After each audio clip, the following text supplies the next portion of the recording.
older people, they're often now on polypharmacy, so they're taking multiple drugs. Many of those drugs are trying to deal with side effects of other drugs. And none of them are dealing with the root cause of the problem. So tailored nutrition, using a science that we call metabolomics, actually is where the real movement is happening.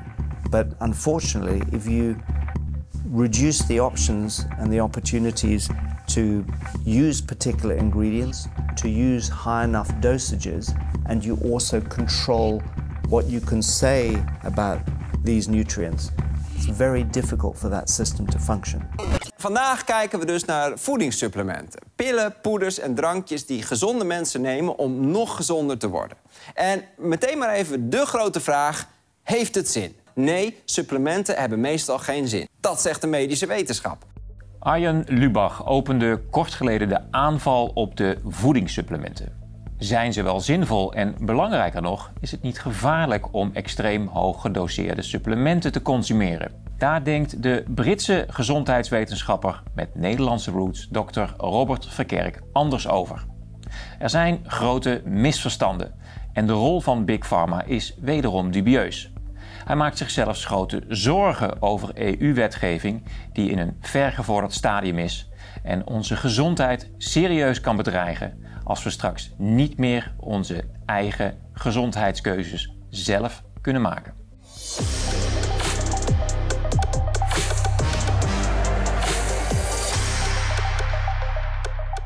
Welcome, Dr.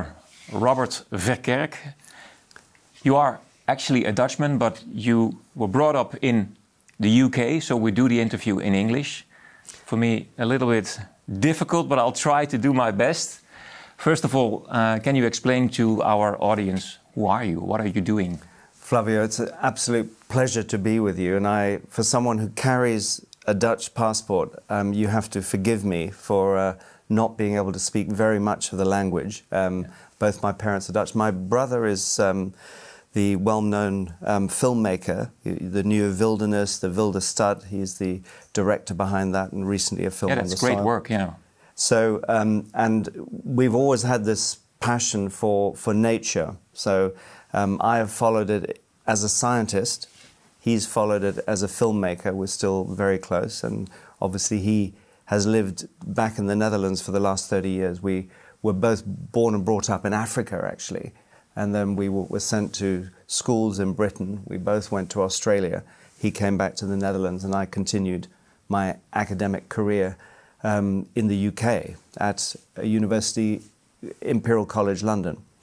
And it was during those years of research that I, as a sustainability scientist working particularly in agricultural sustainability, I developed a very strong interest in how food can be used for health. And I was pretty stunned that many of the medics, the medically trained either doctors or scientists at Imperial College, had no interest in food.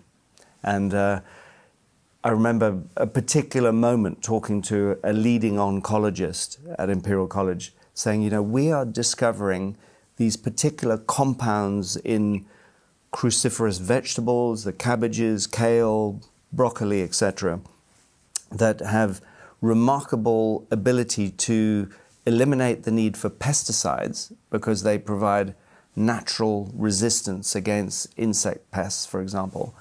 But we also discover they have really profound benefits in terms of reducing the risk of cancer. And the oncologist looked at me saying, no, we use chemotherapy, radiotherapy, and surgery. That's what we do with cancer. And so that was in about the year 2000. And when I was offered a permanent position in 2002, I had already started having much more of a connection to the nutrition industry around the world.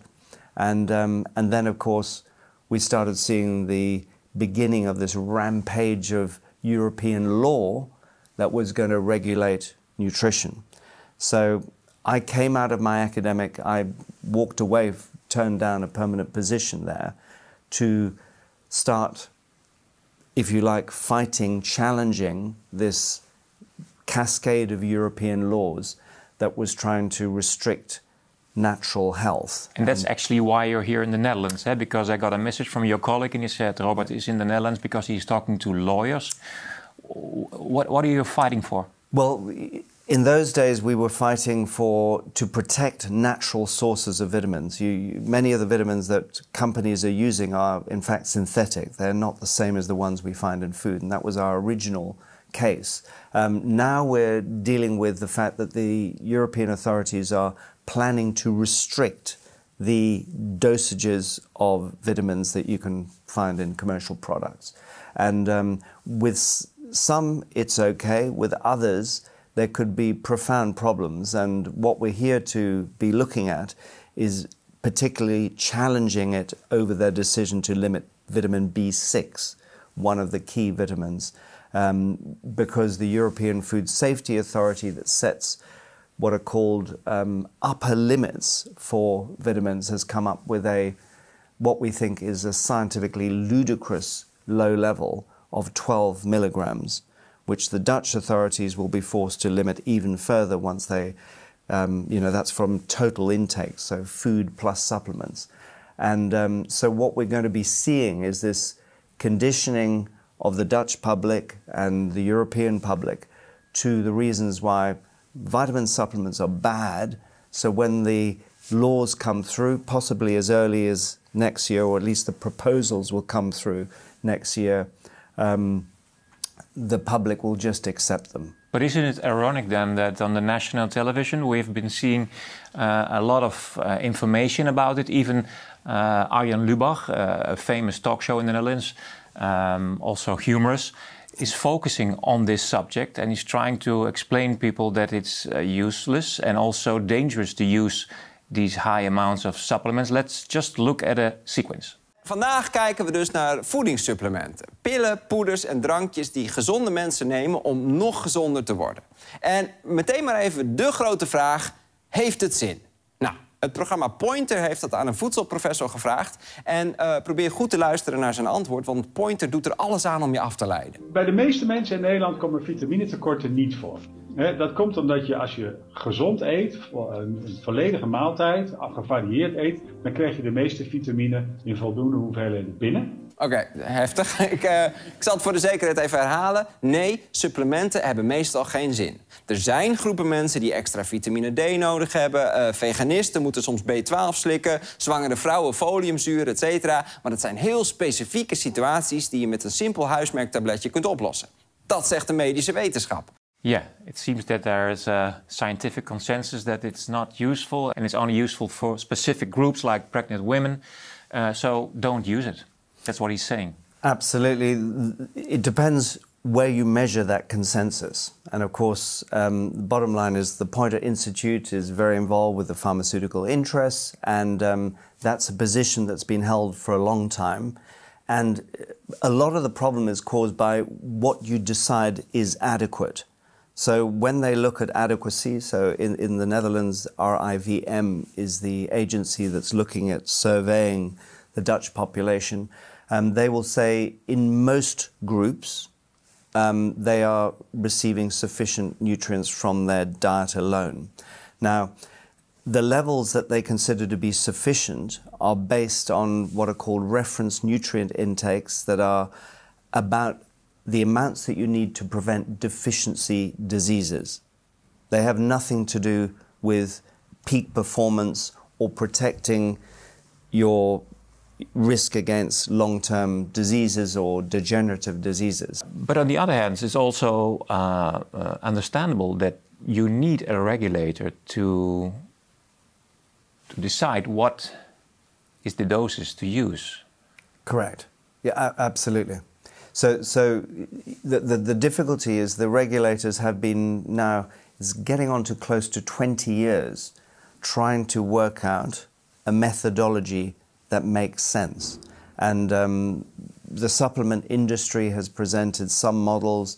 The European Food Safety Authority, that is the highest competent authority on food in the European Union, has been considering these. And of course, we, as one of the key independent players, have also we've scientifically criticized, we've published major research papers criticizing the science that is being considered. And what's happened is this has delayed the process for now almost 2 decades.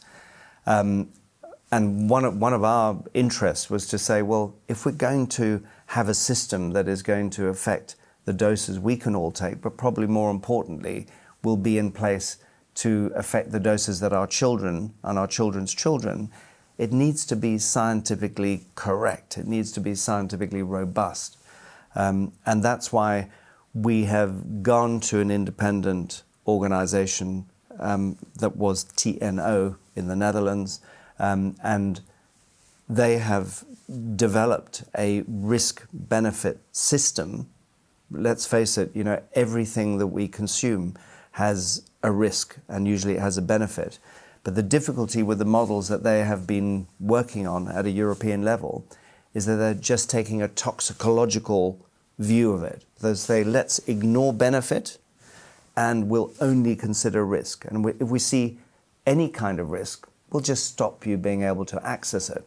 So if we did that with the normal food supply, we'd say, guys, we have to ban wheat, grains, milk, because if we just take gluten as a component of many grains, there are 1% of the population that have celiac disease.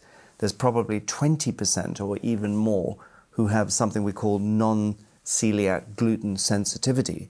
They're the people who don't come up as being celiac, but they often feel bloated, and they're the people going to the free-from aisles in the supermarket buying all that gluten-free food.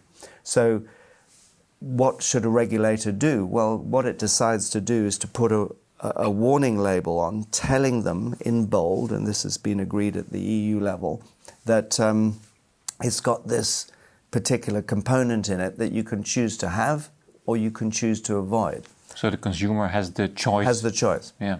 And that's exactly the process that we would move to if we're able to implement this risk-benefit model. So actually the reason that I'm here in the Netherlands at the moment is because we're talking to lawyers about the possibility when the EU comes through with a plan to limit high doses of vitamins and minerals, that we are likely to take a legal action to effectively invite the courts to Why do you want to prevent that happening?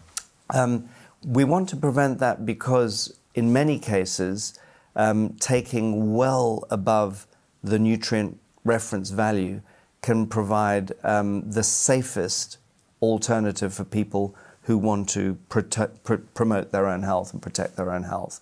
And at the moment, the system is really caught in a place where they only want you to take vitamins that prevent you getting deficiency diseases, and they don't want you to use them for health promotion. And health promotion involves It's actually how our health system in general works. A doctor only helps you when you're sick. He's not helping you to prevent disease. And we have an aging population, so we've got a real problem in society. Aging populations, we've got a burden of diseases from cancer, heart disease, metabolic diseases, and diseases of the aging neurological system, like dementia and Alzheimer's, that there is no magic drug you can take for those. The drug companies have spent billions on it, and they haven't found, because these are complex diseases that have social and environmental determinants. And the diet is actually one of the most important determinants. And our food system has become ever more globalized. We're finding different ways of producing food. So, for example, hydroponic, aquaculture is now a very common method for producing fruits and vegetables that we're told, we can get pretty much everything we need from a plant-based diet. But if they're not grown in a living soil, the composition of those fruits and vegetables are very different from one that's grown in aquaculture. So it becomes a concern. I mean, essentially choice gives us the opportunity for people who want to go down the drug route, but there are a lot of people now who want to self-care. They want to look after themselves in the best possible way.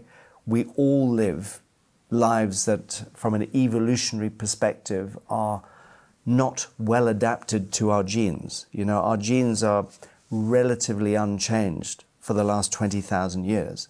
So we're all struggling to adapt to the high-paced life, the poor diets, the amount of psychosocial stress we're exposed to.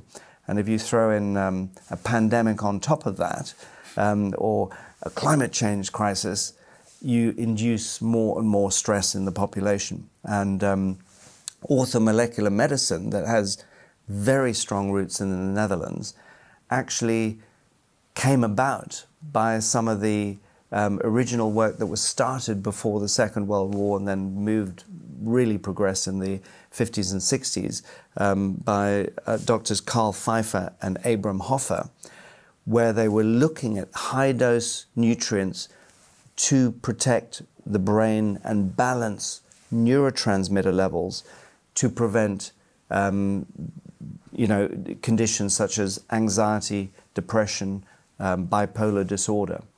And we now really have a mental health problem that is being given a Band-Aid solution with SSRI drugs that can, in younger people, significantly increase suicide risk. It's written as one of the potential side effects on the label, and the doctors and psychiatrists handing these things out like Smarties, when in fact there's a really solid body of clinical evidence to suggest that high-dose nutrients will be very, very protective for people who have neurotransmitter imbalances that lead to anxiety and depression, as well as protecting aging populations from Alzheimer's. Now, if the EU passes these laws, the kind of levels you need will not be allowed. And it's kind of worse than that, because, of course, you can take more capsules.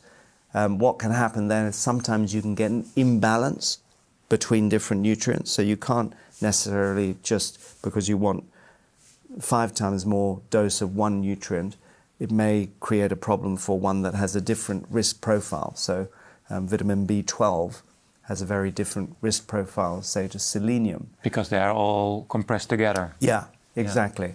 Yeah. But also different people need different amounts. So the kind of choices, this is one of the reasons that if we want to build health systems that really regenerate health, we need people to have access to products, and we also need practitioners and medical doctors who understand the levels that we need. And right now, I think But how come you're so convinced that we cannot find these supplements in our natural food? Is it not possible to do that?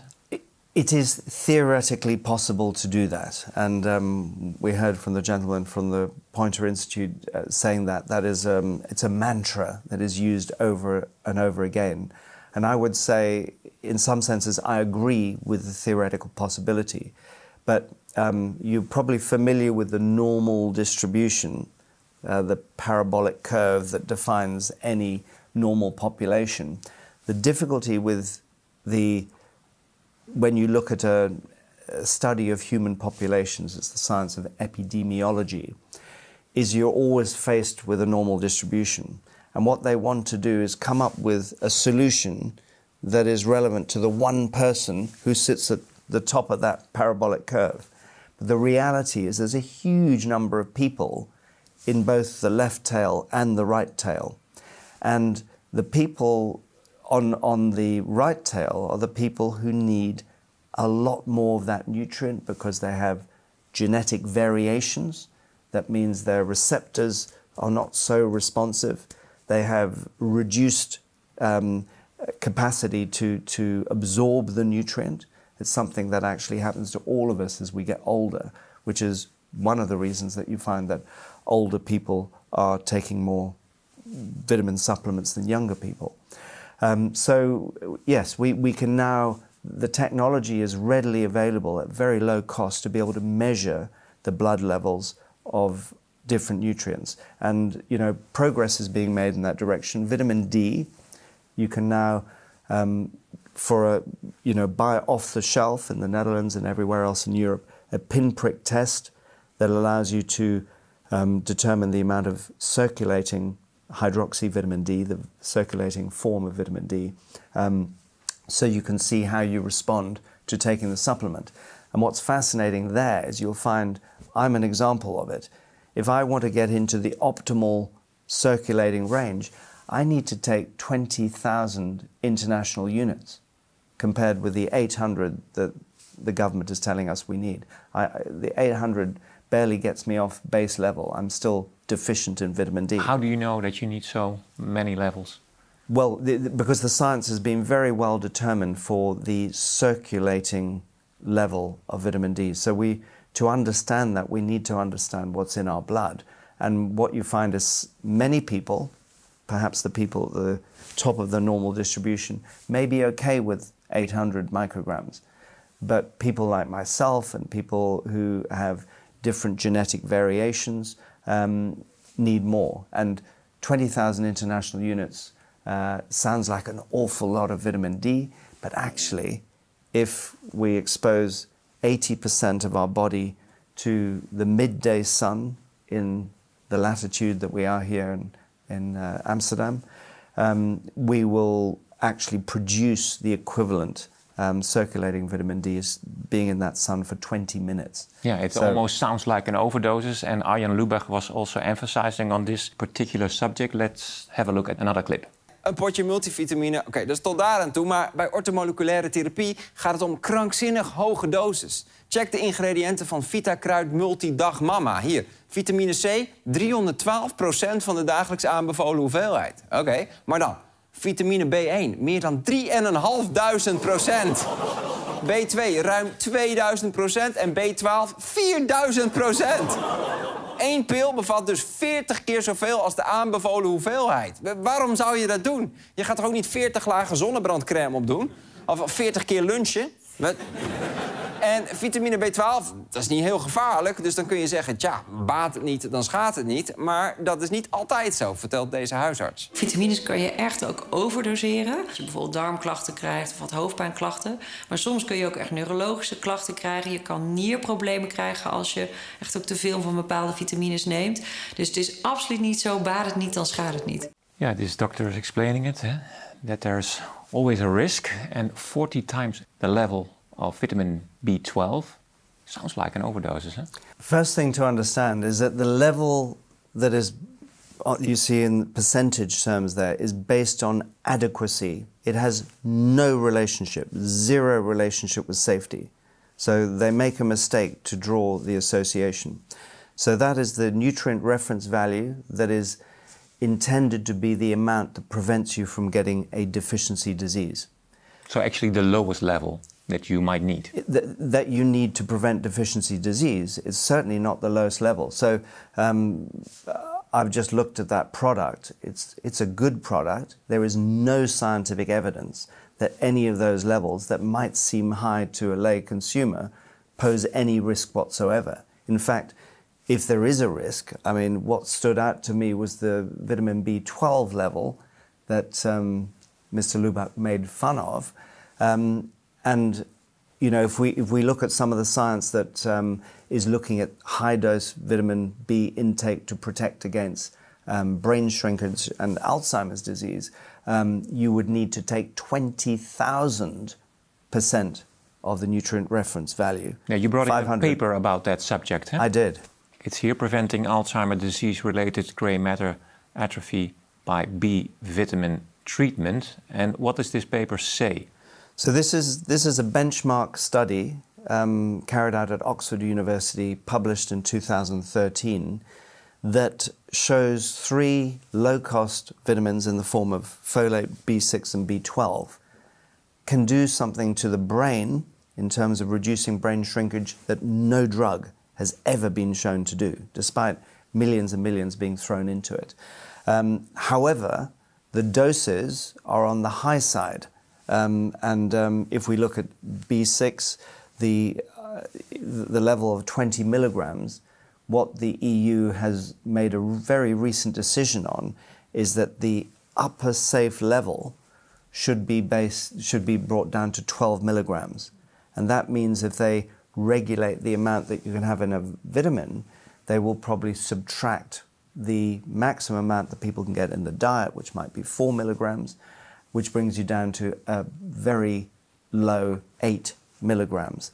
Now, compared with the 20 milligrams that you need, and obviously 500 micrograms for vitamin B12, compared with a 2.5 microgram level that has been suggested with a nutrient reference value. So these have no direct bearing on safety.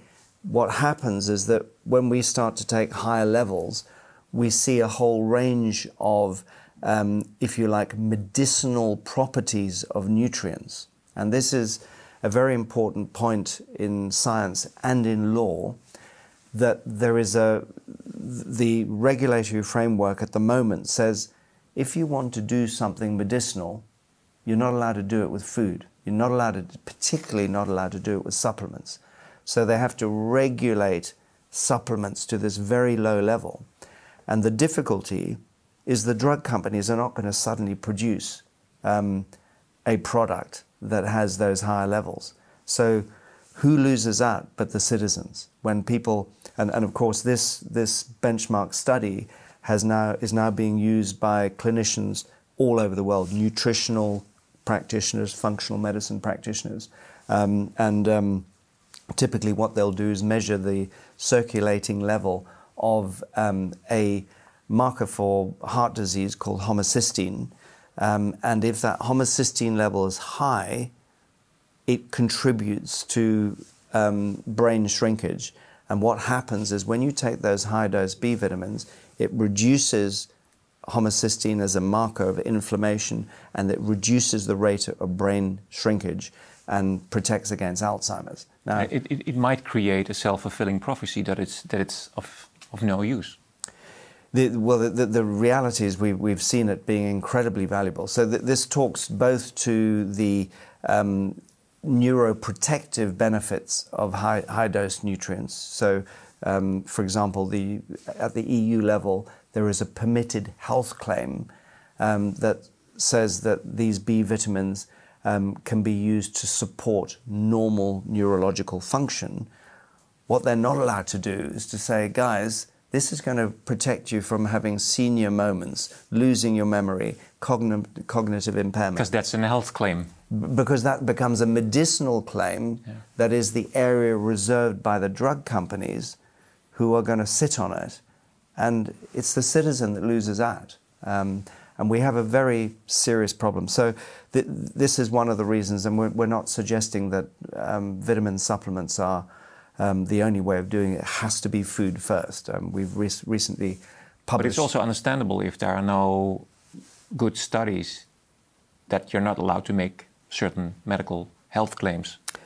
Yes, one of the difficulties is that the very specific requirement for health claims means that you've got to live in this world where you're looking at markers, but you can't look at diseases per se. And many of the diseases that there is a protective effect for are diseases that are very long drawn out. And of course, we have to look at observational evidence to see the protective effects of higher doses of vitamins. And they say, sorry, you can't use observational studies. You have to do randomized controlled trials like the drug study. And then you say, well, you know, there's a real disincentive for supplement companies that, frankly, have much less money than the drug companies to do these randomized controlled trials. So the end result is they're caught in a sort of catch-22 situation where they, you know, are unable to do the studies that the European authorities want. They can't make the claims. So the end result is you see a lot of influencers, as we saw in Lubach's piece, a lot of influencers saying, hey, I'm using it, I'm getting great benefits, I feel stronger, I've got more energy. And the fascinating thing is that what is beginning to happen now, it was showcased at a big Nobel Summit meeting in Washington in May this year, is that they're going to start a global censorship campaign to eliminate, using artificial intelligence, any information that does not conform with what the health authorities and what the World Health Organization is saying. And of course, all this kind of information, they will say, sorry guys. So even the influencers are going to have trouble getting information onto the airwaves to communicate to other people. How ironic that they're introducing the Digital Services Act. Absolutely. In Europe. It's directly associated with the same process. So when we look at something like freedom of speech, we also work extensively in America. We're probably the most involved directly in regulating and preventing excessive regulation, and we have very good relationships in Congress. But they're doing the same thing over there. They're looking at wanting to ban particular nutrients. There's one particular form of, again, B vitamin, nicotinamide mononucleotide, NMN, that is very widely used by people because of its anti-aging properties, because it really has profound effects on our energy systems in the body. It's a precursor to NAD, a coenzyme that the body uses. And what's happened is a drug company has said, we want control of that nutrient that the dietary supplement companies are selling. And the FDA has an ability under this investigational new drug system to say, okay, you can now investigate it as a new drug. They may or may never put it onto the market, but the dietary supplement industry has to stop using it.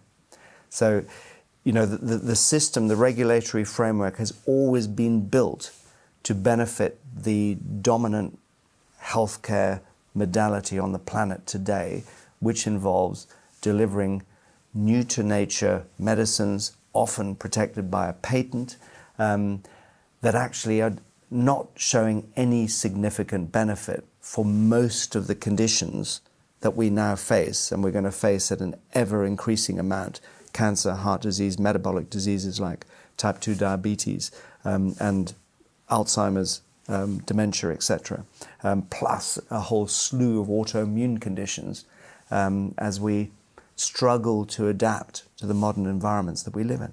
Yeah, I understand that you're concerned about the power of big pharma, but are you also not concerned if there are no rules at all? I mean, you need regulation or not? We're you just want to let it loose? No, we're certainly, that's one of the reasons that we're very involved in the regulatory space. In any industry, there are cowboys, and there is no doubt in the supplement industry there are cowboys, and there is a need to regulate. What is very interesting is when we see the development of these regulatory frameworks, they seem never designed only to eliminate the cowboys. They affect some of the most responsible players.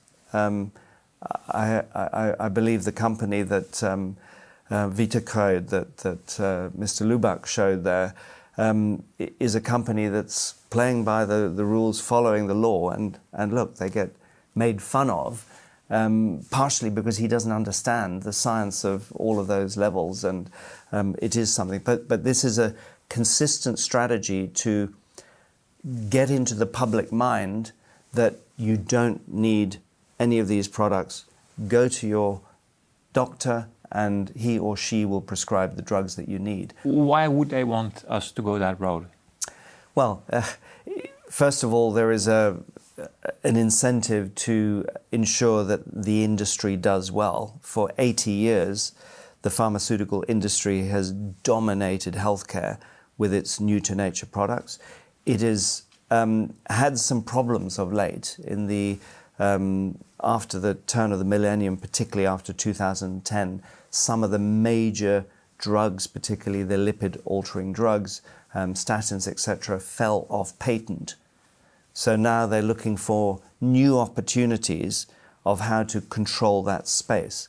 And one of the areas that they're moving in is to look at what's happening in the natural space. So there is this rather unpleasant development of what we call ethnopiracy, which is running into the Amazon rainforest, going into the Southeast Asian rainforests and the West African ones, and seeing what plant medicines can be taken and then patented, because that's obviously there is a 75% of medicines that are on the market today have their origins in plant medicine.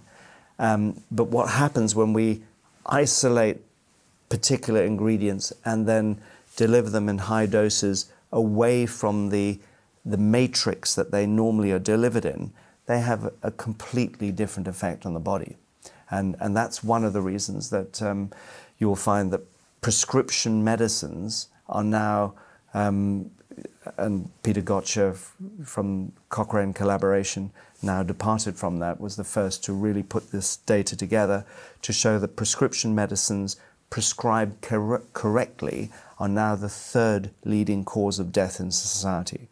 So older people, they're often now on polypharmacy, so they're taking multiple drugs. Many of those drugs are trying to deal with side effects of other drugs. None of them are dealing with the root cause of the problem. So, you know, our view is that, and this is one of our major projects, is looking at how we can build new health systems that regenerate health, that create health in people. And we can do that in communities. Our view is that if we can move to a more decentralized system where we are consuming more local foods, not globally produced foods, or and we have health practitioners within the area who understand the blood levels, the markers, so that we can basically catch changes in function before they develop pathologies. Because at the moment, the healthcare system, it's like a smash repair yard. It's like if we imagine an analogy with a motor car, it's like we've decided to not do annual servicing, and we just wait for the car to break down, and then we try and fix it. And we all know that's not a great way of looking after your motor car. What we need to do is respond to orange lights and particularly red lights on the dashboard, and we need to take it to have an annual service at least, and that's how we maintain it. And strangely enough, we look after our cars better than we look after our own bodies. That's a nice metaphor that you brought up. I drive an old car, and I know how important it is to do maintenance in time. But otherwise, you know where to go to maintain your car. Yeah. The average person doesn't know. And I'm at the moment, people seem to be offered two polar extremes. One, they can go in the front door of their family physician who is going to prescribe drugs. Then they have the area that we call complementary and alternative medicine. And our argument would be the public, the community deserves more than just two options. It's a bit like the political systems at the moment. You know, do we need more than just Trump versus Biden? Or in the UK where we are, Starmer versus Sunak? I know in the Netherlands you also have limited options in terms of the political choice. But in healthcare, we also have very limited choices. And there is a different way in which we can do primary care. Primary care should be somewhere where we really, like your motor car, can go to say, look, can you give me a rundown on where I am with my body? Can you tell me what levels of nutrients I've got in me? Can you tell me if I've got any genetic variations that mean that I need to be particularly careful about stress, or even about too much sunlight or too little sunlight? How about how am I responding to my diet? Or how much exercise can my body take? Am I better off doing more strength exercise or more endurance? Tailor-made healthcare. Exactly. And so, you know, the Obama government in the US in 2015 decided, hey, we're going to do a big thing on personalized medicine and tailored medicine. But because the pharmaceutical industry dominates the space, they turned all of that not into tailored healthcare, but into tailored pharmaceuticals, which actually there still needs to be a lot of work done, mainly because the tools are not so good. But tailored nutrition, using a science that we call metabolomics, actually is where the real movement is happening. But unfortunately, if you reduce the options and the opportunities to use particular ingredients, to use high enough dosages, and you also control what you can say about these nutrients, it's very difficult for that system to function. And that's why we're going to be taking strategic legal actions as and when we need, but also developing new scientific frameworks. And we've been in the forefront of developing this risk-benefit model that we think is a big part of the solution to a fairer regulatory system. We're not saying no regulation, we're saying proportionate regulation using a solid, good scientific method. Interesting. And thank you, Robert, for bringing this important subject to us, to the Netherlands. Thank you so much. In the end, an international audience, because we did an English interview, usually in Dutch. I survived because I was a little bit insecure if I could interview you, but we managed. Luckily, I didn't have to ask you so many questions because you're a good talker. What are you up to now? Are you going to meet some other people? We have some more interviews to do. We've met 2 sets of lawyers, and they're Dutch lawyers. I mean, so impressive. And of course, we've also met the team who are very much involved in the Solgar vitamin D case. That's very important for people, particularly in northern latitudes. And you'll notice that you have an Italian background. Yeah. So you'll notice in Italy... Blue zone, yeah, Sardinia. Blue zone. Sardinia. I've been to the blue zone in Sardinia, yeah. But you'll notice that in southern Europe, people are not so concerned about supplements because the diet is healthier, it's more locally produced, it's often grown in the soil. There's less greenhouse and hydroponic culture. My family laughs about biological food because they say we don't have biological food. It's always biological. It's always biological, exactly. So you don't have the same problem. So as we move more north, and it's why we've been very involved. There's been already a big case. We provide a lot of the scientific information for the cases in Sweden. And actually we lost some of these cases in the more junior courts. But then we got to the Supreme Court in Sweden, and we won the case to have higher levels than the European stipulated upper safe level. So, you know, we need to make sure that the best lawyers are engaged to try and create a system that's fair for everyone and doesn't deprive people from managing their own health responsibly. Thank you, Robert, for your work so much. And your fight.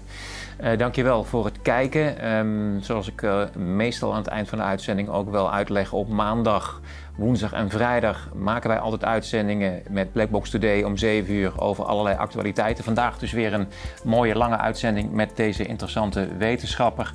Kun je een donatie missen, dan is dat heel erg fijn, want zoals jullie weten doen we het op eigen kracht. We zijn niet gesponsord, we hebben geen staatssteun. En het zijn moeilijke tijden, ook voor jullie, maar ook voor ons, dus vergeet ons niet. Robert, thanks for having you and hope to see you soon.